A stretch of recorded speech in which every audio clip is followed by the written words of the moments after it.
Gotcha. So what are some lessons that you've learned that you kind of wish you knew about sooner, or some warnings you'd like to give to other people from mistakes you've made? Oh, let's see. One is perfect is the enemy of done. Um, Oftentimes you're going to wind up looking at things and look to have, like, people are going to try to get the product just right. You don't know when any of that's supposed to be up front. You're better to move fast and get something done and iterate on it than to think about it, get paralysis about it for too long. Just get something shitty up and then fix it and make it better. And by and large, you're going to have something better sooner than if you just spent a whole lot of time planning a product that you really don't know what it's supposed to look like anyway. You get it out there, get it in a few people's hands where they can tell you what's brilliant and what sucks, then you can get it a lot better. You need to get good at making decisions with imperfect information. It's sort of a corollary to the first one. You're not going to have good information on what all the customers want, all that, and you're just going to have to make a lot of decisions without knowing what your product or your world's going to look like. I think big companies got hit a lot with this during COVID. We saw it. There were those that knew they wanted to get online and be able to have things delivered to their customers through folks like us and others, and those that were too scared or didn't know it, and they lost out big because they didn't know way to get products to customers. So you've got to just make decisions and not know what it's going to look like. Don't close too many doors too early. There was a lot of, like, when we were first starting Roadie, there was calls around the company like, well, we're just going to be an airline delivery company. Let's just stop doing all this other stuff. No, that's our anchor tenant. But you don't want to close too many doors too early, because you never know what guy open one of them some bitches up and go in there, because that's where all your revenue is going to be. You just don't know what you have. So by leaving them open, we're in multiple industries, which allowed us to thrive during COVID versus virtually go out of business, which a lot of companies do. Not because we're any smarter than anybody else. It's just that, if you're multi-threaded and you're spread across, you're also spreading your risk. I guess last would be like, there's value in the grind of it. You're going to find things as you grind through stuff every day and do it, and try to do something every day. That sounds so like trite, but like, set up your email one day, get a business card if you need it one day. Like, if you like set a task like that every day in a startup, when you look up, 2 to 4 months later, it's a lot of tasks that have gotten done. Some of them aren't the right ones, but at least you're continuing that move, and you've gotten that sort of muscle of movement every day to get something accomplished. Gotcha. You just mentioned anchor tenant again, and someone asked, can you explain the idea of the anchor tenant a little more, and how do you secure the first anchor tenant without having one at first? Sure. Whose question was that? I'm sorry, I'm going back, and you go back and forth. It's Taze's question. I'm not sure I pronounced that right, but Taze, good question. Yes, sir. So anchor tenant is what is referred to in real estate, like if you're at a mall like in Atlanta, and there's a Macy's or a Bloomingdale's, that big tenant in a mall that, like, everybody else is going to want to store there because they're there. That's where the saying comes from. They anchor that location. The Publix or the Kroger or the Walmart anchors that location. Everything else wants to be around it because it's a destination that's bringing people in. In business, it's kind of like when you start a company, you need some big customer to believe in you before they should. With us, it was Delta, as I talked about before, but with Cabbage, it was eBay. So you need to figure out, like, who of significance, would buy what you're selling, and then would tell other people they're buying what you're selling, and then maybe expand out a little bit more on buying what you're selling, and go out. And you might have something that a lot of small businesses goes viral and lots of people come in. You have lots of businesses in up front. I've always just found, at least in the ones I've been in, that it's easier to get a big one sooner. I mean, we're going after small businesses right now. We hired one of the guys that helped run Open Table in sales to build small business. But to get started, it's a lot easier for me to go in. It takes longer to sell a Home Depot or a Delta. And when I land that, then I can expand over a lot of geographies by selling one company versus having to go to every bakery in Atlanta and Phoenix and everywhere else to do it. We signed Walmart And then we just gradually kept expanding everywhere. If you guys want to download the Roadie Driver app, you can do a Roadie delivery from Walmart over off Epps Bridge and the other one off, I forgot where, but in Athens. Same with the Home Depots there. So you were telling us about the bubble shoes idea with your son, and he seems like you're fostering kind of an entrepreneurial mindset in him early on. Do you always have an entrepreneurial mindset, or is that something that kind of developed later on in life? I sort of always have just looked at things as problems and what could be better, and things strike me as like, oh, that would be a cool company. And what's like, what's popular at a period of time, don't discount how important that might be. Another one thing my dad always said, he was like, you need to be in like the hot industry at the time, what people are caring about. It's easier to raise money. It's easier to get people interested. And he said, if skunk farming ever became the hot thing, you go get the best skunk farmer you could find and go start a company with him. So, you need to find the best people in whatever the industry is, but pay attention. I mean, crowdsource is, with the Uber and Lyft getting popular and everything else now. I mean, we're dead in the white hot center of, what one of the most significant industries is right now. Cabbage was in fintech as well. And that's why they were, we're in the process of being acquired by American Express. So it's, I guess that'd be my answer. Gotcha. So Samuel asked, what are your future plans with Roadie? We are, as far as Roadie goes, I mean, we're trying to build the next, UPS or FedEx and doing it with a crowdsourced network. Trying to do it smarter than, not really smarter, but smarter than the West Coast folks that have burned billions of dollars doing it, by doing it and trying to make it profitable up front, maybe growing a little slower, but growing more smartly, in doing it. I mean, UPS has been around a while. As far as I'm concerned, we're just like 110 years behind them. They have a head start. Just a little. So you talked about how important it was for you all to like acquire a big partner first. Like you talked about partnering with Delta. Farzine asked, I'm sorry if I'm saying your name wrong, but he asked, how do you approach big companies and what makes a good pitch? You need to figure out who you know. And I know you're thinking, we're just in college, we don't know any of these people. You can find people that know these people. Part of the people that invested first in Cabbage were 4 people removed from people I actually knew, and the first one said no to us. So you've got to expand out among everybody you've talked to, whether they're going to be helpful to you or not. What was the question again? Because that was the start of the answer, but I just... It was, how do you approach big companies and what makes a good pitch? So that's what you do first, is figure out a way to get in. And you need a few things in your pitch. One, you need to be clear about what you want. The way you get a deal done, I think, is the essence of this with a big company. Is you need 3 things. You need somebody in the company with juice. You need somebody that cares, because you can't pay them enough to care. They've got to care about this product or you or whatever it is. They've got to care. And 3, you need a little project that you can do to prove success.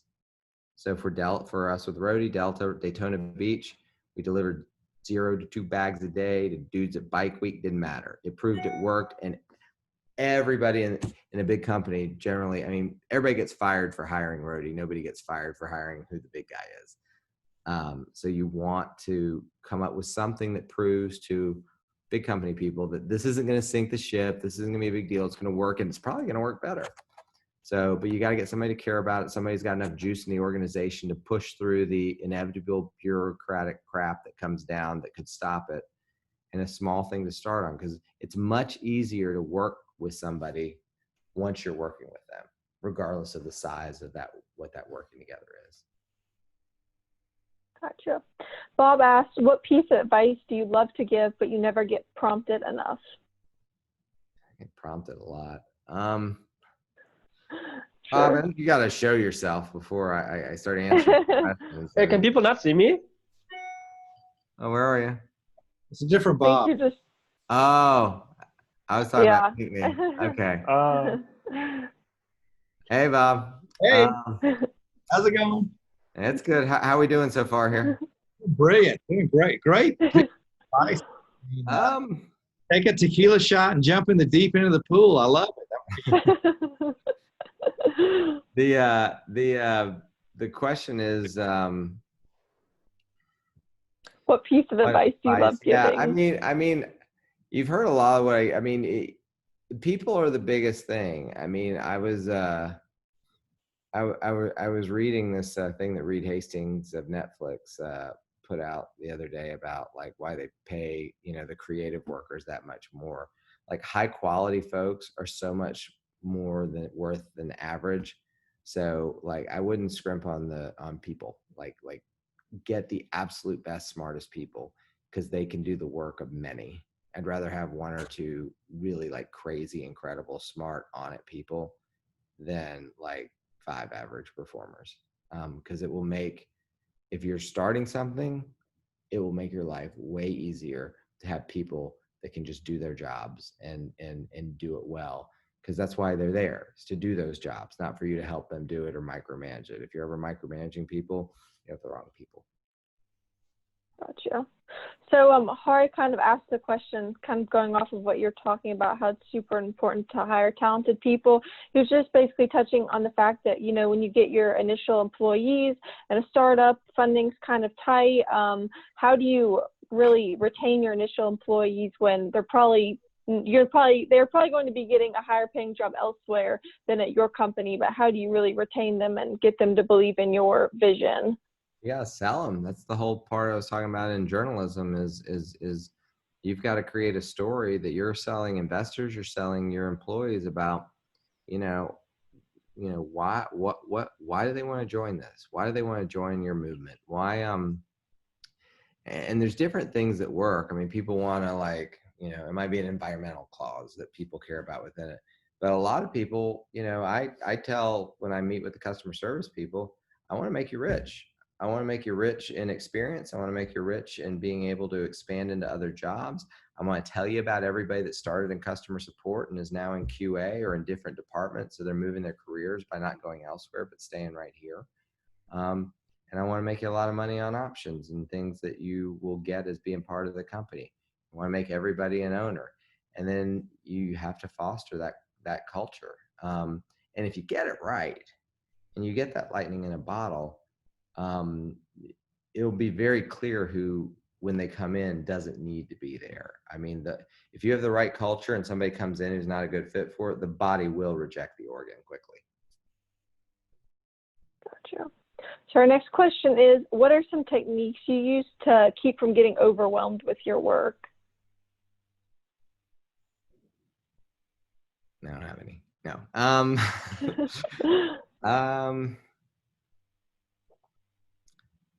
If you start something, your job kind of changes a little bit over time, and you got to be good at different stuff at different times.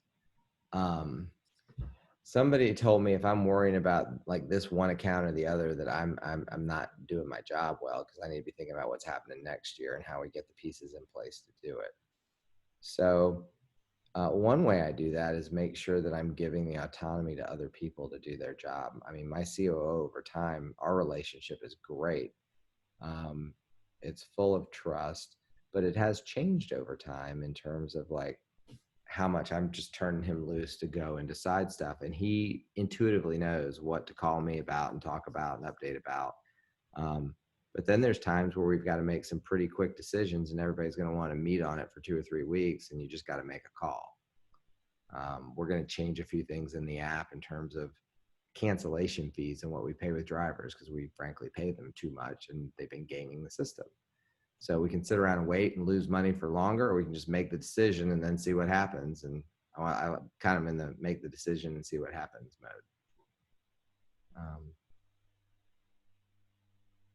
So with a business like Roadie, where it's like really important to have, the more people you have using it, the better kind of, what was your initial strategy for customer acquisition? So it's a marketplace. So if you think about, eBay, when they got started, I mean, if you've got Beanie Babies to sell, you need someone on there that needs Beanie Babies. It's kind of like, y'all probably don't even know what fax machines are, but it wasn't even good to have one if nobody else had them to send things around. You had to look at supplier demand. We looked at drivers first because we're not going to get anything delivered if we don't have any drivers. So we tried to figure out how to get them in the system. We sent our own crap to everybody just to get it going. And then we did some weird stuff. We needed to get an outsized amount of publicity to sort of bring people in, and we try to create this virtuous cycle of folks coming in. So we did an announcement of our funding, and UPS was one of our investors. And I think people might just scratch their head like, why would UPS invest in something that could be competitive? And that's all we wanted, was just confusion. So you can get a lot out of PR as that goes. But the second thing we did is, at the time, people might not have wanted a stranger coming to their house or their office to deliver something. You know, they might have wanted another place to go. As long before a bunch of randos are staying in your houses for Airbnb. So you got to kind of go back to a time. And so we did deal with Waffle House. Think about it, 24/7, usually a cop in the parking lot, well lit, where you could go meet up with somebody and exchange a package. And we did it. I mean, it was all kind of publicity. There would be a Roadhouse and you could go there. And we, the day we announced it, I was doing media interviews all day. And the last interview of the day was abcnews.com. It was an intern reporter. And I've been asked the same questions. My inner redneck came out when they asked one of the same ones. And they were like, well, why did you do this deal with Waffle House? And I was like, well, if you live in the South, you can't throw a dead cat without hitting the Waffle House. And she wrote it and she printed it. And the writers for Jimmy Kimmel got a hold of it. I wish we had it here, Heather. We could show it. Heather will look at. I don't know if we can project, but if she can find it, we can project it up there. So I said this, and Jimmy Kimmel got a hold of it, and he did like a minute and a half in his opening monologue, making fun of, but beautifully explaining the Waffle House Roadie partnership. Made fun of me, saying, "Oh, I wouldn't want this guy around food, and you're gonna get your package delivered with syrup all over it," and all sorts of shit. But the next day, you know, we created this thing like, oh my God, Roadie's raising money and Waffle House is involved and all these people are in it. There weren't that many people in it. There were probably like 500 drivers, maybe. But then all of a sudden we had like 10,000 by the end of the week because all the people had seen this PR and came in. You sort of created the fire that you said was going on prior. So it's a little bit of an illusion to get it there. You have some nice PR skills right there. So when you first started your businesses, how many hours were you putting in a day, every week into your business? All of them. I mean, it's hard to do this half-ass. I mean, it consumes you to different levels at different times. But when you're starting it, like I said, you're having to get something done every day, or you just have a project. You don't have a business.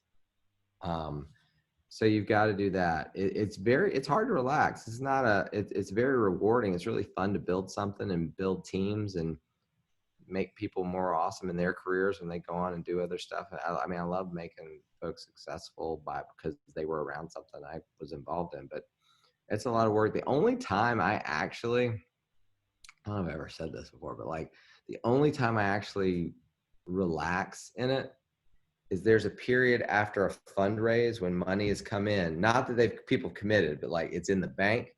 There's like a 2 or 3 day period after that. I'm about as relaxed as I ever am. And the rest of the time. It's just the time. Yeah. Heather said she found the clip. Heather, are you able to screen share? Would y'all like to see the Jimmy Kimmel clip that came from that? All right. Heather, I for one want to. Let's do it.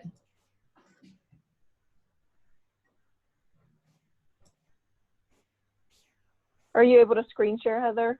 I think I can. I sent you the link. If you can try that. Okay. Yeah, let me pull that up and see. It might take my computer a minute.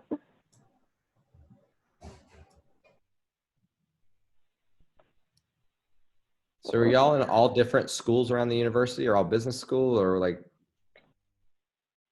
all business? Journalism? I would say a lot of us are, but if anyone else isn't and wants to speak on that. Computer science. Yeah, I'm also in Gotcha. engineering. Yeah, mechanical engineering. Well, Cool. trying to get this YouTube video pulled up. I think I might have it coming. My laptop's. I can try that link. Yeah. All right, David, I'm sending it to you. Maybe. Okay, tell me if you see it. All right. Clicking on it now. Oh, you got it. Good on. Only the host can screen share. You can try Oh. making this if you like click on a little thing. Make Let's code. see if I can Yeah. find a little icon. All right. You are now a co-host. Congratulations on the promotion. Yeah. Can everyone see it? Good. All right. A little closer. The Waffle House.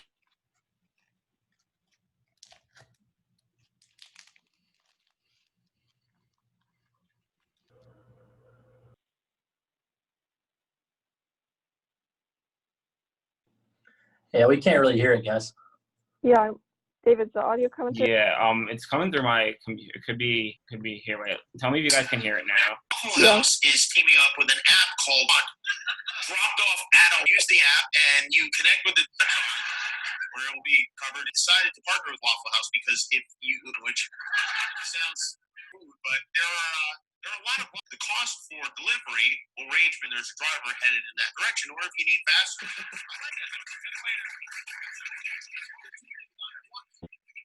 toss it in the empty bucket and bring it back.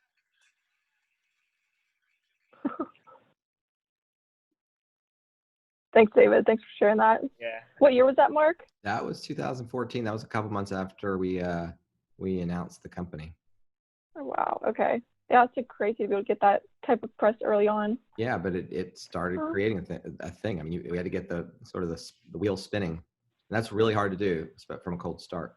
Right. So Hari asked, how did you stay afloat while working on your first company? You know, were you employed somewhere else? Were you right out of school? I was right out of school. Like I said, I was a little bit of an odd case because my dad said find a deal, not a job. So I ran around with him for like $8,000 a year to just look at deals. And I read the story about Phil Zimmerman, the encryption guy, and I called him up. And I was living at home, and he called me back during the second quarter of the Super Bowl. No idea it was on. Then proceeded to have like a 3-hour conversation with Phil, which I later learned was a short conversation. And it led to going out, talking to him, helping learn how to raise money for it, getting on the board, doing sales there, and just sort of learning my whole way around the company, sort of whole life cycle. We hired a CEO who became a good friend, but then we had to fire him. So that was an early lesson. It was probably good to learn early, but it sucked. So no, it was, you know, ideally, if you're going to start something, you don't have a bunch of money of your own, you need to get other people's money. OPM.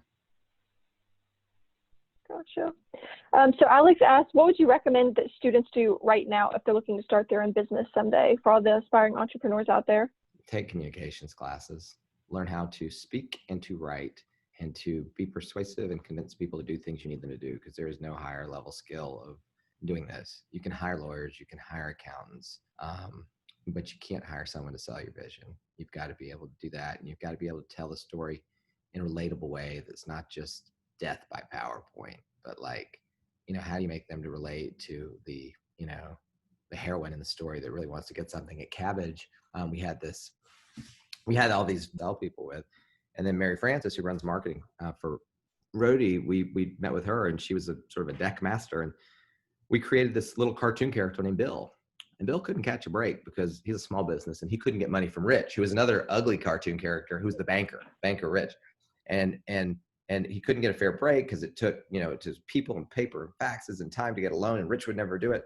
But it turned out Bill would be a really good credit risk if you looked at other factors. And then we expanded and said, oh, there's a lot of Bills out there. So what we did is we say, okay, there's a market. We're going to make you be empathetic and care about Bill. We're going to show you what the problem is in a fun way. And then we're going to take you straight to a size of market. And there's a bunch of Bills out there. This is how many, and this is the size of market that this product could help. So it's taken on one story and then you expand it out. We had all sorts of things in the deck about Roadie, like the ticket example I gave y'all earlier about going to Athens, bringing some game tickets up. We did that. And there's a lot of people that leave shit and they need to bring it places. So that's sort of what we, that's a pretty tried and true way to open up, because you're going to lose someone you're telling your story to in like 30 seconds, 45 seconds, if you do not grab them and make them care. It doesn't matter what you care about, you got to make them care. The good thing is about me telling that tile story, besides it's funny to hear redneck voice, you hear that and it at least makes you wonder what's coming next. But when you hear it, every one of you has a piece of tile. It's just not tile. A lot of people just tell their story right back to me that's not tile. So you try to make your story their own.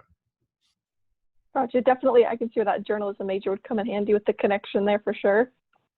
So Charles asked, what are you reading right now, or what I'm are not some going to book give you recs? any good business book recs because I generally, whenever I mean, besides this year, I've usually been on a plane every week. So I like Stupid Style, which is a book about Winston Churchill right now and like the backstory of all the crazy stuff that was going on during that 1 year at the end of the war, which is not normally my jam. I'm usually, if you want some good books to read, The Hard Thing About Hard Time by Ben Horowitz, and he's got a new one out, which I'm sure is going to be great too.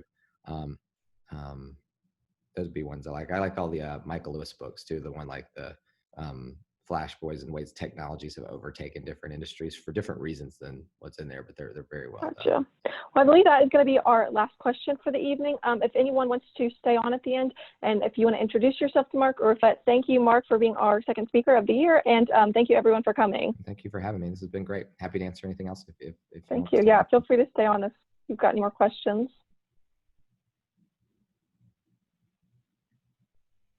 People are thanking you in the comments. You're welcome. Thanks, Mark. Thank you. People dropping off. Anyone have anything they want to ask Marc one-on-one? I was curious if you had any advice about like the restaurant business, like specifically cafes. I know you have more like your businesses aren't necessarily in that field, but I was wondering if you had any like tips or any. What's the to question? say. Are you trying to figure out whether to start one Or, somewhere? no, I was just asking like, oh yeah, I guess Um, whether to start one, yeah. Not really, other than location. I mean, it's kind of like you take one or two awesome. You know, you need to be on the right corner. If you're on the corner of like College and Lumpkin. Right. Thank you. Hey there. So, Question. First off, I really like what you're doing, and I'm excited to see what Roadie does. Do y'all have any internal ways I can get involved? If not, We do. I don't know what they are, but if you Heather, who's on the call, she can get you in touch with Kayla, who runs HR, and her email is roadie.com. What do you do? What do you study? I'm doing marketing. I actually have some experience in branch management for a marketing company. And Go hard. All right, nice insight. Starting out super early. One question I had was like, I think a lot of people starting out with questions. Did you have any mentors? Who were they, and how did you get into them? If you do it for a while, you'll things. I mean, my head and Marc, we both have a very high affinity to storytelling, but taking what an investor needs and then adding storytelling. Pitches or talks that I give are a result of our collaboration years ago up there. People like we have chairman CEO of Home Depot, and I didn't know him before this. Believe it or not, the way I met him randomly got me on CNBC because he was one of our spokespeople for on Everything You Can Hold while I leave wondering why I had problems in the first place. But he said, but you're going to get stuff from different. He's truly more like a mentor. I mean, my dad has got more sayings that people hear me say all the time that are, that are usually true and sort of just guides, because you don't have perfect information, but if you have pattern recognition and wisdom of stuff that's happened before, you can make better guesses than others. I mean, I had a partner, in Vertical One back in '98. I remember we would be in pitches, like trying to raise money for the companies, and he would say, and there's times he would say stuff, and he was maybe a little slicker, but he was just brilliantly, like, he told a story and like almost daring you to say it wasn't that way, even though we just made that shit up. And he and I were talking about it over drinks one night afterwards, and I was like, the way you do this, if you got your Diet Coke right, you just do it, and it's man. He goes, well, I just say it, and I was like, well, clearly there's the only way it could happen, and you wait to see if anybody says there's another way, and then he keeps on going. So he almost like bullies and forces and shames people into thinking the way it works is there, but there's no like, you got to have your own style and your own thing. There's no right way to do it. One story I didn't tell is not one little thing you're going to do is going to screw up your deal. When we were pitching for Cabbage, we went to, you heard of Kleiner Perkins, the big venture capitalist out west that was in all of these major deals. So we had a meeting there. It was very exciting, but we were doing like 7 meetings a day. So we go in there, and this is our 4th or 5th meeting. We haven't eaten at all. Myself, Rob, and Catherine, my co-founders, and we're starving. And we walk in, and we're going back to the meeting room, and they have this huge display of food every day there. So there's like fish and burgers and steaks and salads and chocolate chip cookies the size of my head. And just, I mean, it's amazing. And we're dying to go grab a plate. We're like, whoa, that wouldn't be cool. We need to go in the room and do our pitch. We don't want to screw this up. So we go in there, we do our pitch, we get done with it, we walk out. We're looking at the table again. We're like, we should really grab something on the way out. We're like, we don't want to do anything that messes up them wanting to put money in it.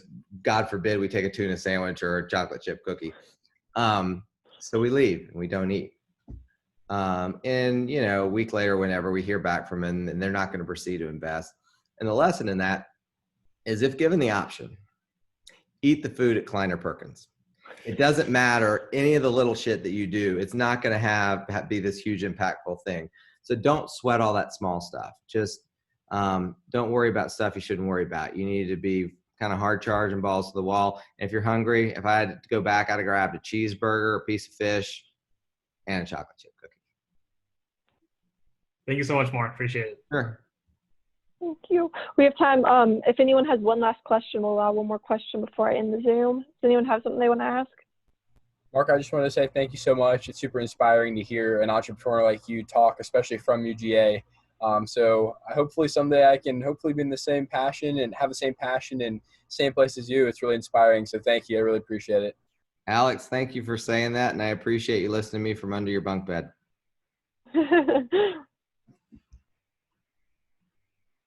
Anyone else? Any questions? Anybody? I have one last question, if I can. Mm-hmm.